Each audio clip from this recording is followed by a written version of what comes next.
Hey, what's going on, guys? Arav here, and welcome back to the Pitlane Podcast, episode number 87 today with the usual hosts, myself, Arav, Callum, and Tom. And it's been a while. It's been about, over a week since the last one. Obviously, we technically missed the last week's podcast for the Canadian Grand Prix. To be honest, though, probably a good one to miss. But if you didn't know, I was in LA, so there just wasn't any way we could record it. And also, it wasn't exactly thrilling. We can kind of do it in 1 minute. Incredible Vettel race. won. It wasn't much of a race. You two watched it. I didn't even watch it. Best race of the season. Really? Awesome. Brilliant. The problem is you wait around all day. I'm speaking on behalf of Europeans here. You wait around all day for an evening race and you get given that and you kind of want to restart your Sunday. You're like, I just waited around for that. So And that was the good thing. Like, the Grand Prix for me was in the morning, and I was already going to the Xbox briefing and trying to check through Twitter. But then within 20 minutes of the race happening, I guess it was, I kind of clocked that everyone saying it's not really that great. So I stopped checking Twitter. It was funny on Twitter because we got to a point where it was like, so, this race is a slow burner, and we just all realised that it got awful. But I think, to sum it up, though, it's spiced up the championship a little bit. Obviously, the front two are now separated by 1 point.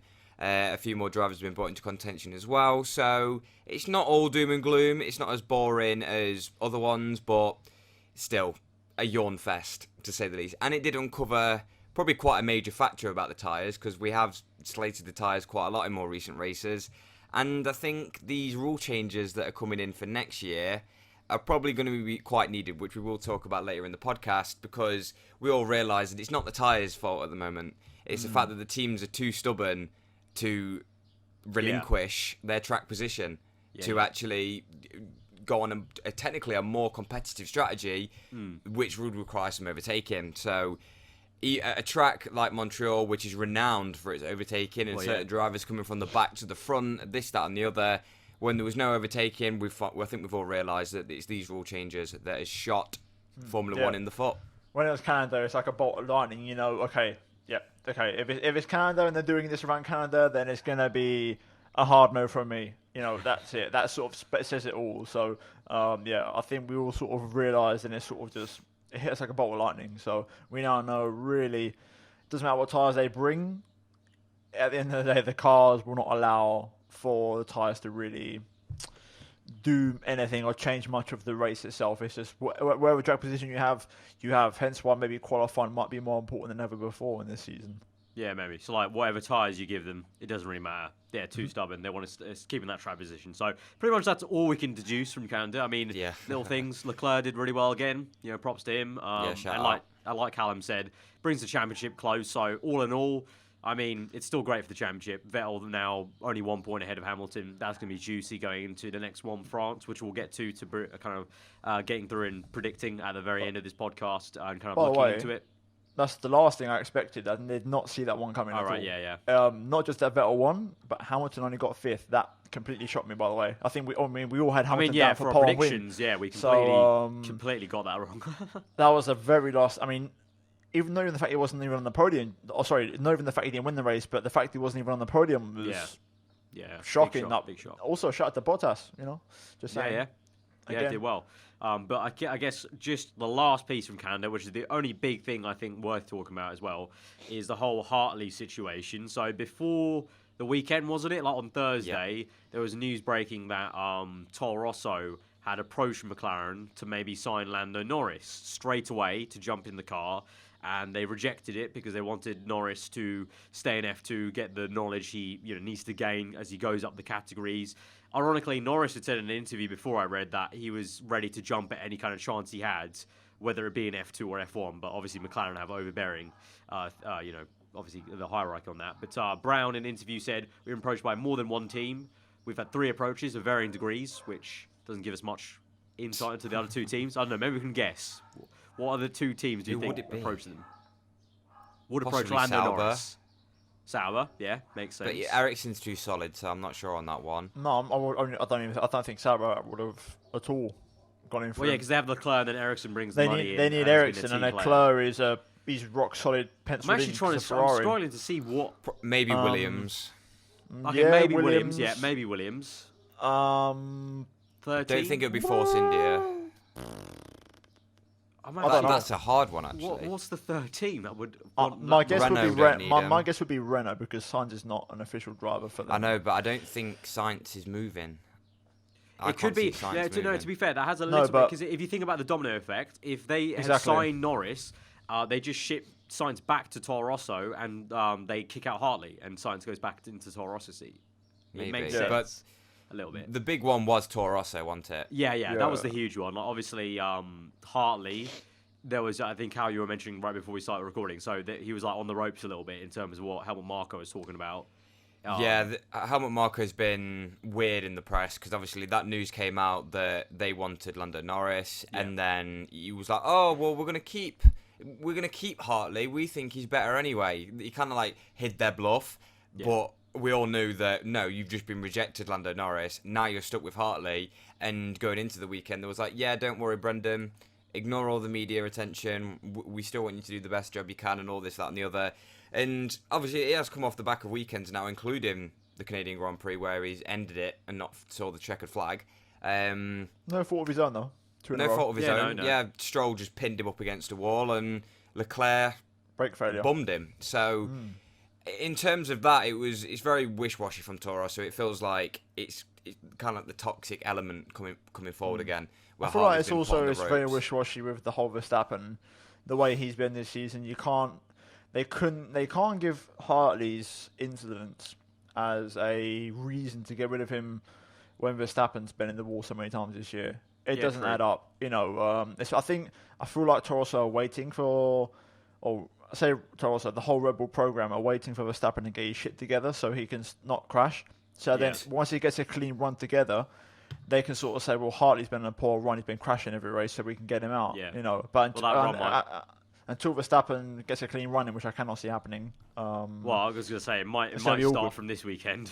Maybe. From Canada. I mean, it was a little tidbit was Verstappen didn't have any of his support here for the Canadian Grand Prix. He didn't have his father there, or usually he has like an ex-racing driver as like a guest for Red Bull there as well. And then his mum and his sister there, but he didn't have anyone for Canada. So I don't know, maybe that's a new tactic, try and take the pressure off him. Maybe I've been very open about his dad being with him. I think it's the worst thing. I think it's like Hamilton with his father. I think if Verstappen to be fair, when you said that on Twitter, I really did kind of like, when you put it like that, I was like, yeah, you know what, you might have like a real good point there in terms of just detaching away from I feel like when Verstappen talks in the press, when he is how he is, being very big-headed, stubborn, trying to piss people off, I feel like that's his dad talking, not him, because his dad tells him to have really thick skin. Yeah. And I don't think that's... I mean, sure, there might be a bit of that in Verstappen himself, in Max, but I feel like that's his dad talking. I really do. We his definitely dad's saw very Hamilton ruthless and very cold. So we definitely saw Hamilton gain a lot of independence in the way he kind of maybe thought and the way about he went in terms of not just like his racing, but also like just his decisions to to like go to Merck later on and stuff like that. It was all just kind of more him, less his dad kind of being overbearing, I guess. I mean, I'm pretty sure it wouldn't dress the way they right now. I think if maybe his dad was still in control. He does what he wants now. I think he's too old, even if his dad was still there. 3 years ago, Hamilton's dress sense, I'd be like, bro, you are nuts. But now I'm like, I kind of dig it. I'm on board with it. So, but yeah, I don't know. With Verstappen, I just feel like he needs his dad at less races. I really do, because I feel like he's too controlling of what he does, and he just gives the impression of being very cold, savage. Giving the cold shoulder all the time. So, I think Verstappen needs to sort of get rid of him as soon as possible. Well, it was the first race. Horner said he didn't know if that was affecting his performance or not, but let's see if he continues on. Maybe not straight away for France, but maybe later in the season if he starts doing these little tests of maybe not having anyone there with him in the garage, kind of more focusing on him. We'll see. But I guess that's it pretty much from Canada then, and we move on to a little bit of F1 news before we jump into France. So the kind of big resounding news in F1 I'm seeing is 3 different articles talking about the 2019 regulations. Obviously, Tom, we just mentioned about, it might be quite important to bring those rules in, because Canada was definitely a lightning bolt moment of like, okay, maybe we do need these less aero rules. But there's been a lot of talk about designers kind of being too selfish and still focusing on aero when these new regulations come in, and that might actually literally deter us from what they're trying to do. Like, the rules are coming in to simplify the aero at the front, to aid overtaking, put less emphasis on that front end to try and negate dirty air effect, which you can't ever get rid of, but trying to reduce that. But F1 engineers being F1 engineers, they're always going to be too selfish at focusing on their aero, and a lot of people are now speculating that maybe they're going to focus so hard on it that they're somehow still going to make it like hard to overtake, even with these new rules. I don't know. Do you guys think that's actually going to happen? You tell me. I'll answer your question with another question. Right. Okay. If we kept the current front wings, yeah. How much of a difference would there be whether they were the same width as the tyres or inside the width of the tyres? Would there be much of a difference? I don't think there'd be much of a difference for lap time, potentially a little bit of a change, but I honestly think maybe the smaller front wings would help with the dirty air problem. Because they could still keep that aero innovation-ish. Yeah. But the surface area they work with is a lot smaller, so there's less room for... Yeah, it's less the surface area and more the kind of case of, because they're so wide now to the edge of the tyre, essentially, they're working a lot of air on the outside of the tyre, and so that gets quite heavily affected. The vortex that gets formed on the outside of the tyre gets affected quite a lot by dirty air. So yeah, it would definitely maybe help in that type of airflow, kind of moving it into the inside. We used to have that, pre-09. So yeah, I feel like that would keep everyone happy.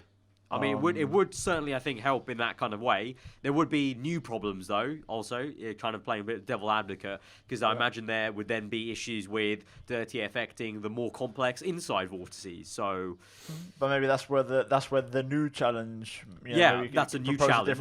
But at least they're still getting to play with the aero. For sure. So, I don't know.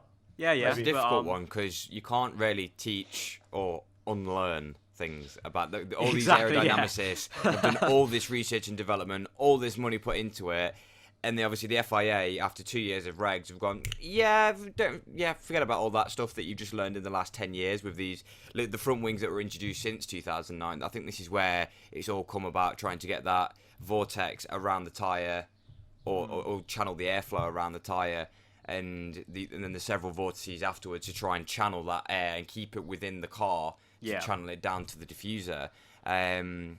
But yeah, you can't. The aerodynamicists, you can tell we're going to turn up to the first test next year, and you can see that teams are going to try their best. They're going to try their best to almost shoehorn what they already know into the new regulations. And I think I did watch that video that I think the official F1 channel did, kind of breaking it down, which was probably the best breakdown video we've seen so far. Very simple. There are more reg changes that I didn't know about, such as the barge boards becoming a bit lower and longer, just to bring the airflow a bit more towards the ground, which is obviously the cars won't get more. The cars can't get affected by aero and air that's a bit up high. All that shit. I'm not no aerodynamicist here, but I feel like it still will be a step in the right direction. And the fact that because these regs are only 2 years, I don't think teams are going to put that much work into it. Well, these regs are not 2 years. These regs are is aero, so this could be a while. 2021 is maybe, specific. but I think for 2021, aren't they looking to like? But I'd like to think. Yeah, I'd like to think they would, but at the moment there's no plans for it, so you've got to look at it as a long term. Cool, yeah. It'd be interesting to see what the teams do though, because obviously whenever we've had reg changes, it's always been at least 4 years before the next change. Pretty much, yeah. Now that all teams know that it's going to be 2 years, do the big teams sacrifice 2020 and 2019 for the 2021 effect? This is what we mentioned about Red Bull, the whole engine switch, which, there has been some news. Apparently, they have agreed, reportedly, Honda engines for next year. So, I guess you could look at it that way. There's a couple of years to test stuff, which is good for the teams, obviously, but not good for the drivers. The drivers will walk easily. They'll easily go to the team. What? No, you're not going to say that a world champion will stay at a team for 2 straight years, knowing the car's going to be shy because 2021. How do you know the car's going to be shy though? You won't know. Yeah, I don't think it's going to be like a star. You don't know how many teams are going to take the approach of. It might not be a star difference. I'll say if it's a big team, surely like like Mercedes, like let's give them an example when they were doing the engine when they're preparing for V6 era. Yeah. It wasn't that bad right at the end of the V8 era. They had that 2013 car, which its major issue was tyre wear. But apart from that, they're actually quite on pace in a lot of races with that. They Red got Bull a few car. poles that season, definitely. Yeah, so they weren't that bad. So like the huge teams actually might be able to do a bit of a split thing. And so if anything, actually, I'm trying to think about it. It might actually hinder the small teams a little bit more, in a way. Maybe. It definitely makes it interesting. I like this. Like a lot of different points and question marks about this change because it does throw up a lot of question marks about a lot of different areas of the sport, not just one being the aero. So it's kind of like a nice domino effect. You could see the field be a lot closer. That's the hope. I feel like because obviously you got to remember as well, the lower teams will want to push to be as competitive as possible in those 2 years. Yeah. Because then they'll get the prize money, and then exactly, that can help them. And that is further an issue down the line. At the moment. Like Canada, Monaco, we already saw it, but Canada, what was it up? Everyone up until Nico Hulkenberg was lapped. A minute. So it's as bad as it ever has been. Like back to like 2013, 2011 era. Where we had some of those races where Vettel was lapping everyone apart from like the podium. It's pretty much got back to that, but even worse because it's like 6 drivers that can do that, not just like one. So it's not great. They definitely need to solve that issue of like Formula A v Formula B. It's always been an issue in F1, but it's never been this big where you have 6 different drivers that can do that.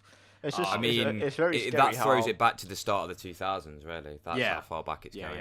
Yeah, or even just, I'm talking way back, like the 90s or the 80s, where there'd only be like 1 or 2 good teams. It genuinely feels like no matter how much shit McLaren, Force India, Williams, Sauber, Renault, Toro Rosso, it doesn't matter how much shit they throw against the wall, none of it is going to stick.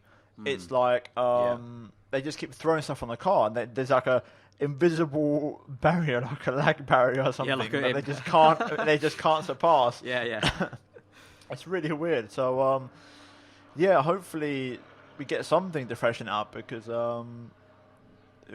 what can you do? I mean, I do want to touch into something which I was sort of thought about on the fly, which I didn't really mention before the podcast, but I think it's good timing. According to the Daily Mail, so pinch of salt, not an amazing establishment, so that's a bit of a weak start, Tom. It has been echoed by other news F1 outlets. I think Paddock Pass tweeted about it. McLaren are apparently calling for Whitmarsh to return because they're getting to a point now where they're a bit desperate and they actually are a little bit worried. They don't know what to do because they've done what they can and they're worried they don't know what else they could do. So it's like a last resort effort to call him back, who, he was involved in the team for 25 years. I would like to point out a certain try and character. Steer the ship, There is a certain character in McLaren who hasn't seen any of the glory that Martin Whitmarsh or Ron Dennis brought to the team, which is Eric Boullier. What good has he done to McLaren, really? Because the problem is, it feels like the Mercedes problem, in a way, when there was too many executive personnel, too many high-up people. Too many captains trying to steer Paddy the Lowe, there was Toto Wolff, there was Ross Brawn. Yeah. There was too many people fighting for that number 1 spot. And maybe you do need a leader. Maybe it is good if you have got more than one person. But I feel like with Zach Brown, obviously back when we had Zach Brown and Eric Boullier right at the pinnacle, I don't feel like it's been steered by one person. There's too many goals that they're trying to achieve here. That I think that's one of the main problems for McLaren. Zach Brown's quite commercial side. Well, if you look at Mercedes, obviously they started off with Paddy Lowe, Ross Brawn, and Toto Wolff. Now only Toto Wolff is left. And obviously they have got Lauda, but Lauda's non-executive. He doesn't. No, but what I'm saying, everyone's very close to the Norbert Horg. I know, but not like... Everyone was very close to the forefront, though. I mean the people who are steering constantly, and I mean the people who get called up for interviews and stuff like that. You don't really interview the secondary executive personnel. It's always the top people, and you'd always get those 3 interviewed, and obviously Niki Lauda on top of that as well. But I feel like by clearing out a lot of those top personnel, have someone to steer them, such as Christian Horner, who's done an incredible job since the start of Red Bull. I don't know. Food for thought, but it is Daily Mail, so we have to pinch of salt with the whole Martin Whitmarsh thing. But it would make sense. I can understand because it just feels like whatever McLaren do, they just. I mean, I like Whitmarsh. He was a really nice, endearing character, to be honest, in the paddock. I mean, he was. He kind of almost felt like he was almost villainized right at the end when he got kicked out. Yeah, he's definitely. I don't even know why he got kicked out, to be honest. No, that's a bit of a mystery to me as well. It was basically just 2013 was bad, out. They took one direction in the wrong way, Well, yeah, cough ever since very then, heavily there. ever since they did the whole, right, from 2012 to 2013, we're not getting much of a gain. Let's revolutionise the car. Ever since then, it's just 1 been year. down. Like, what if they didn't revolutionise, they just evolved that car? What would it have been? I know it would be very nice to see. But I mean, I think a final thing before we move on to France is on the subject of McLaren. Obviously, Fernando Alonso just got his Le Mans victory, so he's 2 out of 3 for the Triple Crown. There's been a lot of talk about what he does next season, and I think, Tom, you said it as well. But I don't know. I want to get all three of our opinions. Personally, for me, I think he should just go for Indy next year and try and get that Triple Crown. Well, I don't think it's not that I think he should. I think he is. He is. I think he is going. He is going. I said in I the think last he's set in podcast, stone. I said if he wins Le Mans, that pretty much writes itself. I think he's off. Because McLaren However, do want to look into someone- a full-time Indy Yeah, venture, I mean, basically. that's the Zach Brown thing. Again, focus. People was tweeting saying McLaren fans are getting pissed off because they were saying, why are you so focused on other projects when you can't get your F1 project sorted out properly? Which is true, in a way. I saw someone tweet about it. I can't remember who it was. It was a verified account, but someone had a very good point saying Alonso could go to Indy for like 5 seasons and try and get that Indy 500 and still come back to F1 and potentially run for a championship in his 40s. I believe that. I think he could. Probably. I think he's the he'll one be the driver only that could driver do it. would believe that, like, because he just seems to get better with age in a way. Yeah, I mean, there's another thing as well. When he did that interview and he was rating himself a 9.5 and everything, I agree. I've said for ages, I think he's in the form of his life. He can literally, anything he touches pretty much turns to gold unless it's a McLaren actual F1 car. Yeah, anything but F1, when he touches Indy it, went it turns to well. gold. Le Mans, obviously Le Mans, there's the asterisk of obviously it's not just him driving, there's his teammates, which, you know, shout Plus out. And there was Nakajima, no Amy. competition whatsoever. Plus And that no Toyota is competition. amazing. Yeah, but it's not his fault. There is no competition. Yeah, true. That's not his fault. Apparently, there was a bit of a situation of he wanted to do this years ago, but because of the situation, he couldn't do it. You know, this is the first time he's been able to. He which is wanted to do Le understandable. Mans when Hulkenberg did it back in 2015. ages ago. But obviously back think then it it was was a bit 2015. different. So I can understand it, but anyway, you've got to take it as it comes. I mean, there was 2 Toyota Exactly. cars in the race, not just one, so they could have easily lost to the other car. So they still had And to get the job done. Toyota have had very bad experience with Le Mans Bad luck, Exactly. yeah, a in lot terms bad of luck. reliability. Yeah. So So, the fact that they managed to win is a win on Toyota's half, but it happens to fall into the guy who's Well, it's already the won very the Monaco first Grand one. Prix. Toyota have won for the first time in 20 years. Yeah, They never have so- won, so you know it's still a big achievement. You know, Still so there was a time when they were miles behind the other car because they had a problem. So I think it'll also be just great due. for him. It'll be great for him mentally to be in Indy and like have the chance of winning every single time. Yeah. I he think goes he'd to a thrive. circuit. It'll also be great for Indy. I think Indy will really enjoy having him like as a character. Well, it's like Le Mans as well. I mean, here's the thing. I don't know why. World Endurance fans got very, very, very, very annoyed because all the attention was on Alonso. But I mean, I didn't watch it. However, I don't see what they're complaining about because it brings eyes to the product. It brings that star power, and if you can't accept that, then Yeah, it's well, like you're very if boring. it's like if like at the end of their career, like if a top footballer went to the MLS or something, and it's like yeah, okay, for the side of okay, he's just going to retire basically and get good money, but for the MLS, that's like huge to get a star like that. Yeah. It's the exact same thing. You have Alonso.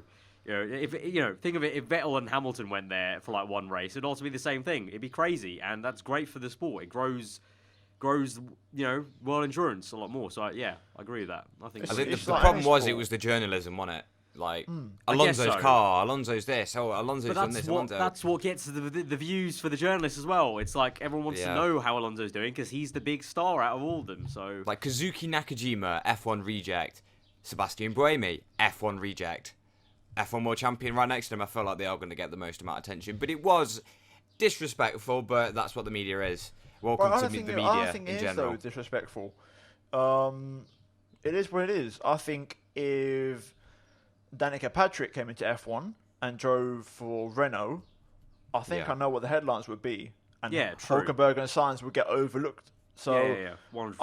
I don't think it's I don't know. I just don't think it's that If big you of a deal. if you inject a new player like that instantly, it's gonna Yeah. get overshadowed. Even not even Danica Patrick, just not even just someone in the F1 world comes back into the grid. It's going to have that little injection, maybe not as long as Alonso to WEC did, or someone out of F1 coming into F1 would, but you'd get an Yeah. injection like Kubica. Let's say how many times we talked about Kubica at the very beginning of this season because there was And he this hasn't even potential. driven. He hasn't even driven a Exactly. Grand Prix. So it's just the nature of the Exactly. sports and nature of covering it. And it's not even like an Alonso one-off. He's doing a whole season with F1 at the same time. He's doing every single race at 36 years of age. He could win the WEC Championship this year, not just Le Mans. There's a lot more on the table here. And also, I don't know if you guys noticed, but the amount of buzz when Marcus and Daniel Pedrosa were testing the torso last week as well. Yeah. Like, could you imagine if... Well, literally, it was actually quite telling. Marquez was like, maybe not now because I'm enjoying MotoGP, but maybe in a few years. But yeah, he was like, maybe like, and also like the comments from Webber and Marco about how he did like caught up to speed. They were literally like, you know what? At the moment, he's good where he is. What he needs to do right now is MotoGP. But they were like, the way he got up to speed, you never know in a few years' time, he could be quite good. I guarantee you, it will never happen because Rossi said that when he tested for Ferrari years ago. But I know Marquez. I watched MotoGP where he is. He could go on to become the greatest of all time, win the most championships because the most is 10. He's on 5 when he's 25 years old. Yeah, I mean, and the way won the last 3 in a row. He is like doing stunningly well in MotoGP. Exactly. So he could easily be the best of all time. So I think until he completes that or realizes that he's not going to do it, either or, I don't think he'll make a decision. But what I'm saying is it's just the nature of the sport. It's like anything. When McGregor went to do boxing against Mayweather, it's just natural. When you... Especially, I think now we live in an era where there's a lot more transitional athletes and just sports. Look, it's the era of ambitious crossovers. Okay, exactly. Cristiano Ronaldo to become golfing champion. Literally, I'll give another comparison that I've recently seen. So maybe people that watch a podcast, me personally, when I was younger, I used to watch WWE. CM Punk recently went to UFC, had 2 fights. Ronda Rousey retired from UFC. She's now gone to WWE. So there's a lot of in all sports, everywhere, just transition. So I think it's a great thing. And Alonso, hats off to him. He could have bloody won the Indy 500 last year if he weren't so unlucky. You never know. So it's brilliant. I love it. I think the more we get this transitional stuff, the better. I mean, we could see Alonso in Formula E as well, maybe in 10 years' time at 45 years of age. Massa's there, so that's one person to bring him there. Exactly. So it's all happening. It's all happening, isn't it? Yeah. It's all just good feel start, to be honest, when you ever see the crossovers. It's just like a little bit of fun, a little bit of cool. I think we can be confident that Alonso won't be representing Spain in the World Cup. Just put it that way. I mean, we used to, another thing, like when we were going to see Rio Ferdinand do a boxing exactly. match. When we saw Villas-Boas go from football manager to Dakar driver as well. Yeah. There's so many transitional athletes. It's like it's incredible. Didn't the Rio Ferdinand thing fall on his face? It went to but he still attempted it. He still attempted it, but he didn't get the license for it. I'm pretty sure if you watch him in a sparring session, I'm pretty sure he'd be pretty good. Just because the age and whatever, I can understand him giving the license. But I'm just saying, it's incredible. Really think about how many. It's like those Nintendo games where they have like all the different characters from different games coming through, and it's like a good feel thing. It's like that. It's like it's cool when you see sportsmen like because of their affiliation with a brand that the brand can pull off this kind of collab switch, and this kind of thing is like, okay, you're such a good driver that you can make the leap to a different category and actually do well there, and it's a good feel for that sport and it's a good feel for the other sport. So. It's been a thing for years. It's been happening for ages. I mean, I remember Michael Schumacher almost went to MotoGP because he's been a massive motorbikes fan. I mean, that's when he messed up his neck. Well, how many times has Hamilton said, "I want to try a MotoGP bike at some point"? He said it quite a few times. And I see Alonso every year on the Honda bikes when they do the Honda event in Japan with the MotoGP guys, and they sort of get together and Alonso rides the motorcycle. Yeah, it happens, So it's awesome. Yeah, so I guess that's that talk over, and I guess that'll nicely put us onto the French Grand Prix, really. So, I mean, I don't know much about Paul Ricard. We've seen, like, the layout, and it doesn't look... It looks like a good track for qualifying, maybe, and, like, a nice track to drive, but for the race... I don't know. Debatable. Tom, you've got quite a low tone there, so why don't you share us your thoughts about the race? Are we going to get a good race? Because out of us three, I think you know the track a little bit more than us do. I'm not sure. Straight away I'll say no, but could it be worse than Canada or Monaco? Ooh.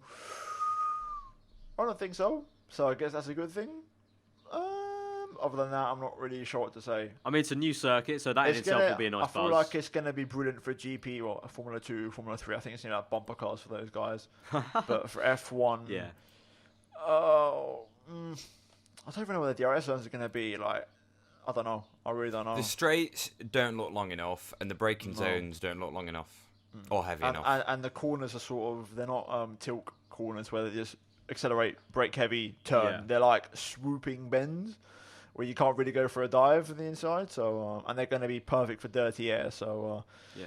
I don't know. Also, one thing, the predictions will be interesting, at least on my behalf for this one. Oh, I don't have a clue what to predict. I don't have a flying clue what on earth I need to Literally predict. don't have a I guess whilst we're talking about the circuit, maybe if it's going to be boring or not, quick shout out to our Patreon page. By the way, if you do like what we're doing around here, you can support us on Patreon directly. Really do appreciate those of you that already do. And question from our Patreon Discord about the French Grand Prix. A little bit of a jokey question, but is it possible for a sprinkler system in Paul Ricard to be accidentally turned on halfway through next weekend's race to spice things up for a safety car or anything like that? I mean, from those jokey questions, I think the people who maybe know a bit more about Paul Ricard definitely aren't confident of a great Grand Prix. Even like Hamilton. Didn't Hamilton post on Instagram when it got announced? He was like, "Why are we going to Paul Ricard?" Yeah. He's been voicing concern about tracks and obviously the Miami back a couple of months ago. Yeah. But I'm not confident. France hasn't really got brilliant tracks for the current generation of F1 cars, full stop. But I did say, if we're going to go back to France, I think Magny-Cours would have been the better option. It is in the middle of nowhere, which is one of the big problems of it. But at least it's a racing track. And visually, if you've ever watched a whole lap around there, you've seen F1 cars go around there.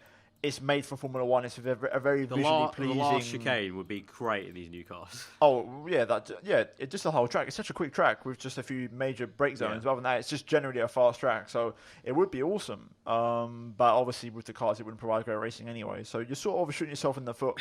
It's just which one do you prefer out of the two, really? I don't even know if there's any more tracks in France, but I think there's a track called Dijon. I've got no idea what the layout is or what it's like. They raced it like 30 or 40 years ago, I think it was, but. It rings a bell, like the name of it, but not like. But that's all I know. So I'm not sure. I'm just going to this race with zero expectation. I'm going to expect an absolute bore fest. So if I get anything else other than that, I'll be happy. All right. Well, I don't know. I genuinely don't think there's much else to kind of look into for France because it's such a, it is a new circuit basically. It was in F1 before, but it's so new to this era that I don't think there's not even the journalists are talking too much about France in terms of what to talk about at the moment. So let's just get straight into predictions then. Don't have any clue. It might be. I think it's going to be a lot of wrong predictions. I've got an idea. Okay, Tom, do you want to take it away then with pole position at least? Well, the nature of the track, like Callum said, the straights aren't very long. I'm going to go for pole position. It's going to be Daniel Ricciardo. Okay. Red Bull, when Vettel was there, obviously the car was the best car on the grid. But the aero factor is still the same now. They do still have the best aero anyway, so nothing's really changed in that regard. They would be the fastest at every new track we'd go to, i.e. India, i.e. Korea. So, based off of the logic, I'm going to say, and looking at the track, and from what I've seen from it, sort of the corners, the short straights, I feel like Ricciardo will go for pole. It could be Verstappen, but I feel very settled with the Red Bull on pole. Right, yeah. And then I'm going to say... I'm going to put my neck on the line. I'm going to say Red Bull 1-2 with Ricciardo bringing home the W. Spicy. On Sunday. With Vettel 4th and Bottas 5th.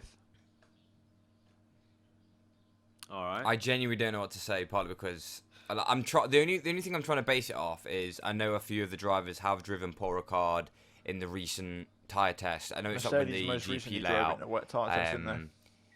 Mercedes, and I'm thinking Mercedes are bringing a new engine, which is supposed to give a good amount, apparently. It's been rumoured to have a decent pack-a-punch. I genuinely don't. I'm going to... Based off what Tom said, I think I might... my only news source is Tom right now, so... I'm going to be fair, I've just had a quick look at the track map. I'd put a Ferrari on pole, because it's one of the well-rounded cars, and a Ferrari win. I'm going to say Vettel pole, Vettel win. Then let's put Ricciardo second, Bottas third, Verstappen fourth, Hamilton fifth. Right, I'm going to go pole. You know what? Let's go for a Verstappen pole. Finally brings it together. Starts to push back on all the stuff he's had this season. Verstappen pole, but the win, I'll go for Vettel. Get some momentum, like Cal just said. All-rounded car. Verstappen second, then has to settle for second off the line. Maybe I think Vettel gets him, and then it's quite what's the word? Parade, I guess you could say. So Vettel first, Verstappen second. I'll go Bottas third. I'll go Hamilton fourth, and I'll go Kim Who's that guy? Ricardo 5th. I don't know where.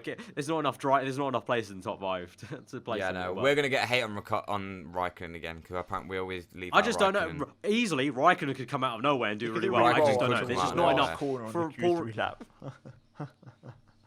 Yeah, I had someone tweeting me the other There's day that. going, "Why do you hate Raikkonen so much?" I was like, "Well, he hasn't actually strung together a Q3 time yet, and his Montreal performance was probably the worst of the season." There's that, and it's just the Kimi effect of he could rock up and do really well, or just not because it's Paul Ricard. We Or don't just know. not.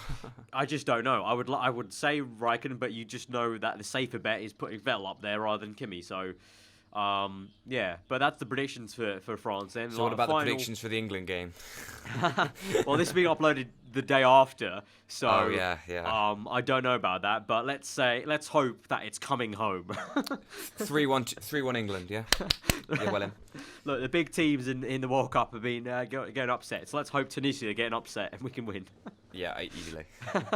So finally, then quickly, the last little Patreon question here from Greg is thoughts on Force India's financial situations. Rival teams blocking Liberty Media's attempts to loan them money at the start of the season.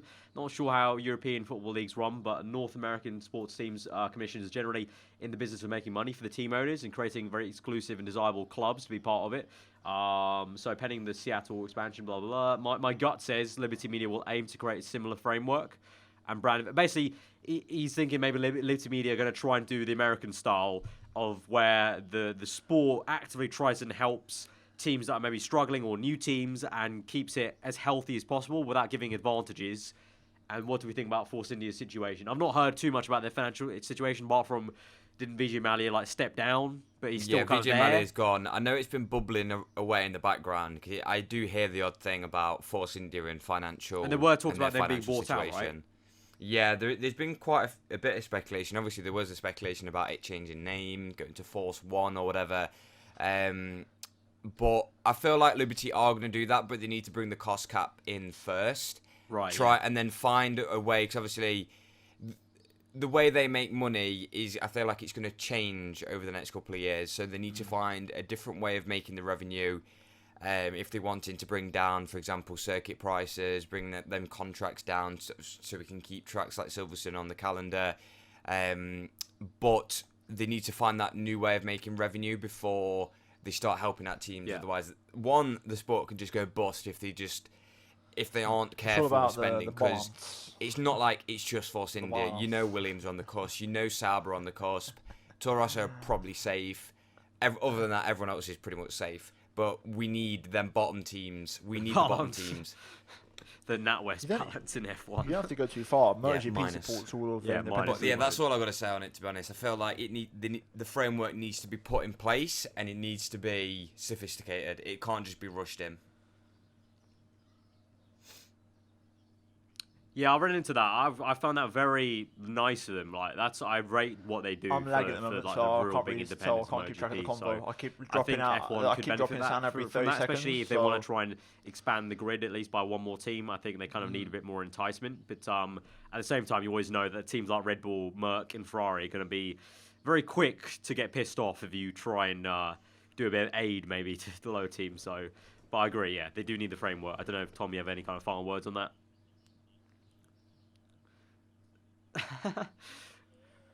On that point, I think the internet is telling us it's time to end the podcast for 87. So if you guys have enjoyed the talk about the Canadian Grand Prix, the 1 minute talk, and the talk about Hartley and whatnot, and all the good stuff about the French Grand Prix, then do let us know in the comments below if you had any kind of thoughts on that to add on and tack on to what we said. If you did enjoy it though, hit that like button. If you're on your own here, you can subscribe to this channel for the podcast. Check out these two links always on screen right now to our Twitter accounts. And like I said, if you do like what we're doing around here, want to support us directly, you can check out our Patreon page. And if you want to check out the audio on the go, as per usual, links in the description to our iTunes and the SoundCloud Pitlane Podcast has set that up. And if you do fancy getting yourself a racing chair, then you can go to GT Omega and use the Pitlane F1 code for 5% off there. But that's been this podcast for the French Grand Prix predictions and talking about the F1 news. We'll see you guys next time. Hope you enjoy the rest of your day. Goodbye.